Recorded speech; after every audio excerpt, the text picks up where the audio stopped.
be MTG the place. We got decks, and we got one a day, and one that everyone is super excited for, I know.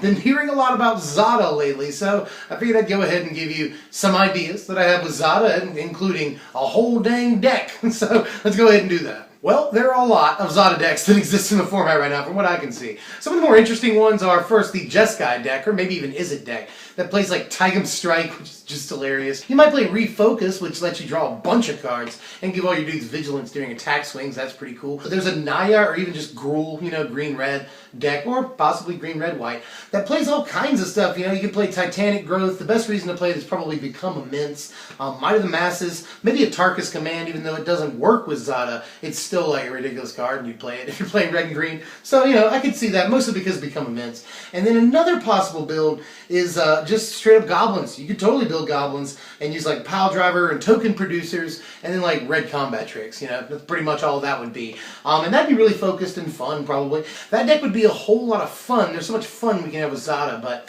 what can we do competitively with Zada? Which I'm not saying that the red-green Zada or even the Is It Zada aren't competitive decks, but like especially the Is It one just seems too like gimmicky, you know what I mean? But it's a very gimmicky card in the first place, Zada is. So let's go ahead and tell you what I have done. Well, instead of building around Zada like a lot of these decks do, and we're still sort of building around Zada, but let's just put him where he sort of naturally belongs, you know?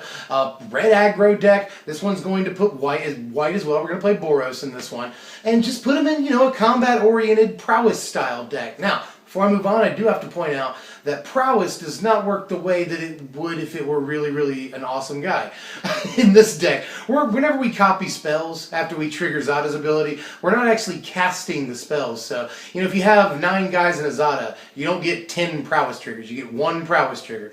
That's interesting. That's important to remember. But that being said, I think that if we play prowess creatures in the deck, we still get a ton of value of just casting the spell in the first place and then copying it a bunch of times. So even though we don't get extra prowess triggers, I think this is probably still the natural place for Zada. So I've probably babbled on enough. Let's go ahead and give you the deck. 16 creatures in this deck, all of them prowess except for Zada. We're playing 4 copies of Monastery Swift Spear. I think that's a no-brainer at the 1-drop slot for pretty much any deck that runs Zada. Like, even if I was playing Goblins, I might run this instead of Glory Chaser. And we've got 4 copies of Abbot of Carol Keep. And if you want to run a budget deck, I'm going to give you a couple of pointers on that as we go through. If you want to run a budget deck, probably play Mage Ring Bully. I could see that in this place. But Abbot of Carol Keep is like really, really good with Zada. They're really, really interesting and noteworthy interaction between those 2 cards. We're playing 3 copies of Seeker of the Way in the deck, sort of a no-brainer, I think, obviously. You could play a full play set if you don't want to play any of the next card I'm talking about here, which is expensive. But for the time being, Seeker of the Way is very, very important for the deck. If we play a Titan Strength on Zada, copy it on a Seeker of the Way, that's 6 lifelink damage right there. Plus the litany of other tricks that we're doing. It works really well with Temur Battle Rage, you know. So, gotta play Seeker. I definitely love the card. Gonna miss it when it's gone. Let's play it for now. And then 2 copies of Monastery Mentor, the money in the deck. The most expensive thing by far, the only thing that makes it cost really any money at all. Even Zada is pre-ordering at the time of this recording at like $250 on TCG Player, so even he is fairly cheap. But in any case, Monastery Mentor, again, we don't get extra prowess triggers, so we don't get extra 1/1s or anything, but we can stack the triggers in such a way that we prowess, and then we get a 1/1, and then Zada's ability resolves, you know. So then we copy, and we're able to copy spells onto the token we've just made. So we can stack it that way, but we won't get extra tokens. But in any case, Monastery Mentor, good because we're playing 22 spells in the deck. Decent 3-drop to transition between the early game and Zada, who will come in on the 4th turn, and really won't do any damage until the 5th turn, you know. So we needed a transitional card. This is really, really good. In the meantime, while we're waiting to do stuff with Zada, you know, waiting to draw her, waiting to be able to play her, whatever we need to do, we can, you know, get prowess triggers and put 1/1s into play, ultimately getting a ridiculous amount of triggers once we do get Zada's trigger. So, yes. And 3 copies of Zada, right? Why not? Zada is every bit as good as she looks. Now, 4 mana is an awful lot. Like that's so much mana for an aggressive deck. But this is sort of a kind of deck that can win without Zada. You know, we don't get Lightning Strike in this deck, but it's essentially the same red-white budget sort of aggro deck that we've seen in the format since Fate Reforged came out, you know. Really no different here, just we're playing Zada and getting ridiculous amounts of value off of all the spells. So, Zada the whole reason we're playing tech. On to the spells, you may have heard me mention back there. There are 22 of them, that's an awful lot. Playing Prowess creatures and Zada, let's play a lot of spells. We're playing 4 copies of Titan Strength, I think that's definite.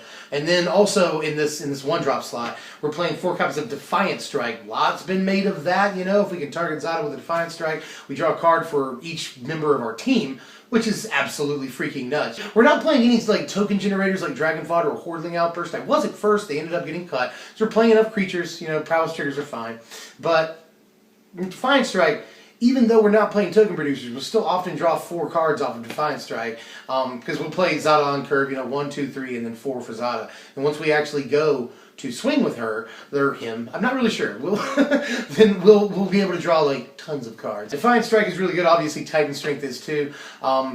Being able to scry over and over is actually like way better than you think it is. And Titan Strength, obviously the +3 is crazy, especially when played in conjunction with a card like Temur Battle Rage, which we're playing a 3 of, and you could bump this up to a 4 too if you don't want to play Monastery Mentor. Temur Battle Rage, you just always want to see it, you constantly want to see it. Even if you don't have Zada out, it just makes things like Monastery Swift Spear and Seeker of the Way especially, like just absolutely bonkers. It's so crazy. And like Temur Battle Rage and a Titan Strength makes even, you know, a Monastery Mentor token seem ridiculous, you know? Temur Battle Rage can end the game in a hurry when a creature goes unblocked, and when you do it for your entire team, it's just...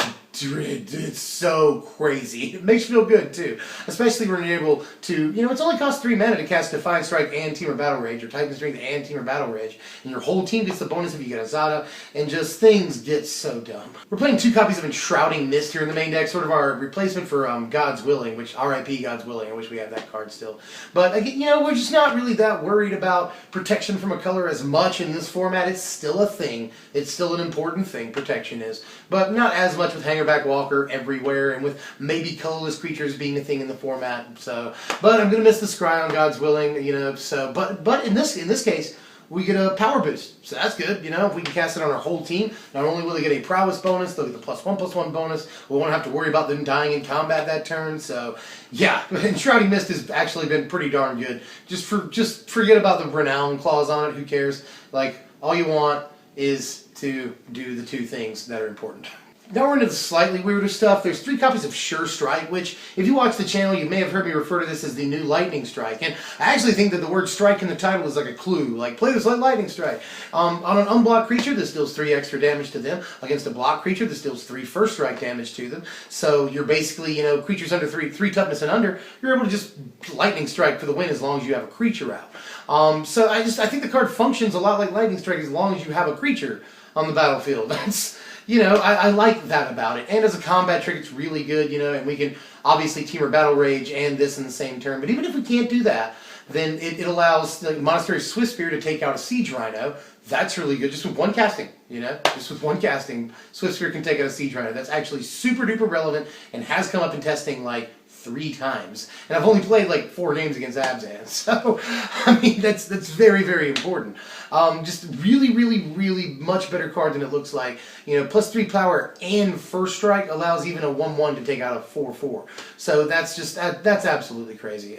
And, you know, good to help just basically get 3 burn damage in when we need it, and a creature is unblocked. And again, most of our dudes prowess, except for Zada, so, and when we play it on Zada, all of our dudes get +3/+0 in first strike. So, just, I want to play 4 copies of Sure Strike. It is that good. The card is really, really good. 1 copy of Feat of Resistance in the deck. I think Feat of Resistance is important to play, but not as much as it normally would be. You know, there's colorless creatures in the format. Hangerback Walker is also a thing, but card is fine against other decks too. You know, there are decks that this works very well against, giving your entire team, you know, protection from a color, and protection from almost every removal spell in the format. And I'm not sure that we're playing the colorless removal spells in Standard. I'm not sold on that. Against, you know, Ruinous Path and Stasis Snare and stuff, we can give our dude protection, and that's totally awesome. Not to mention, again, entire team getting protection from a color, and a counter is just nuts. It's really, really good.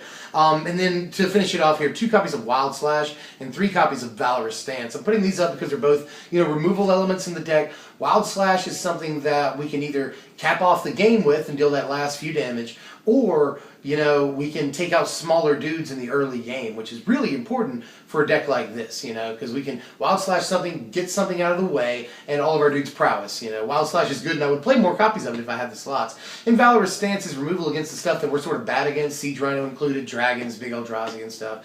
And aside from that, also can save our guys, Zada included, who is a lightning rod, and any of our other creatures, you know, Monastery Mentor, they're always trying to remove him. So Valorous Stance is good in those situations too. 22 lands in this deck here, which is just enough. You know, as an aggro player, I don't want to see too many lands, but we are trying to play a 4-drop. Good news, we're only playing 3 cards that cost 4 mana. Everything else is drastically less except for Monastery Mentor, so we can get by on 22 lands. A lot of aggro decks play like 19, 20, so we'll be totally fine. I have not run into an issue yet so far, so that's good news. And we don't really have to play like crazy lands. Just play Battle for the Forge and some stuff. Now, you might play the common lands from Battle for Zendikar. I can see that. I just don't really want my lands to come into play tapped in a deck that, like, we have 2 curved creatures out onto the board, so yeah. And here's the sideboard. Not really much of note. You know, we've got some protection on the sideboard, and then some extra removal. I mean, that's pretty much all we care about. And here are the power rankings. A final score of 61, which is pretty good for a competitive deck, you know.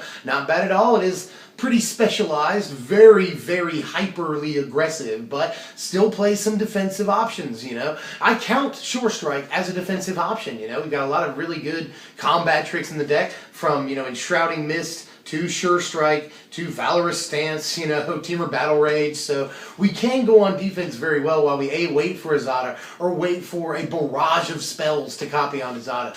Really, really love the deck. I really liked Boros Budget Aggro in this last format. Really, really fun, very easy deck to play, and just rips the face off of people if they get slow starts, you know.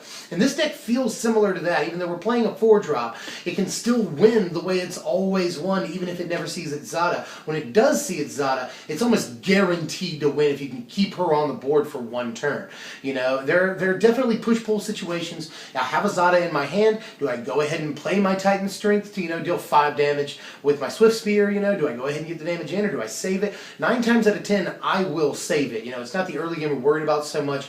Sometimes with Seeker, the way you want to gain some life back and play a pump spell on him, but we've got plenty of combat tricks, plenty of pump spells and stuff in the deck, so don't feel too bad about burning 1 or 2 in the early game. You'll probably have at least 1 or 2 left for Zada, and by the time you've done some damage in the early game, it only really takes, you know, 1 trigger of Zada's ability, and especially if you can play 2 spells on Zada, it very often only takes 2 spells to just completely end the game. You know, especially if Temur Battle Rage is one of those spells. And something like Enshrouding Mist even works really, really well with Temur Battle Rage, because all of our dudes will get the +1/+1, all of our dudes will prowess, all of our dudes will get double strike, and it just gets so insane. And even if we can't win that turn, we'll often gain enough life with Seeker of the Way, you know, to where we can stay in the game for a long time. I mean, you can gain upwards of 10 life in 1 swing very easily, like not even sweating it with Seeker of the Way, you know. It's just, it gets dumb very, very, very, very, very fast, and I really, really enjoy the way the deck plays. Well, that's all I got for now. I'm not really sure what I want to do next time. I'm working on a lot, so what I'm going to do is just, instead of giving you suggestions, tell me what you want, you know, not just from the top 15 video, but also, you know, just what you want to see. I've gotten a lot of calls for a lot of different decks, and I'm working on like 6 different things sort of at the moment that are all sort of proxied up and being tested. So let me know what you want to see, and I'll get to work on whatever I think is coolest. Let's just do it that way. Anyway, my name's Dev from MTG. If you enjoyed the content, do us a huge favor. Like, share, comment, subscribe if you want to see us grow. You know, we're trying to do a lot of that right now, which we're pulling it off somehow. Thank you for that. I think that's you guys' fault. So thanks for that. But in any case, I'm Dev from the channel, and I'll see you guys next time. Thanks for watching, my wizards.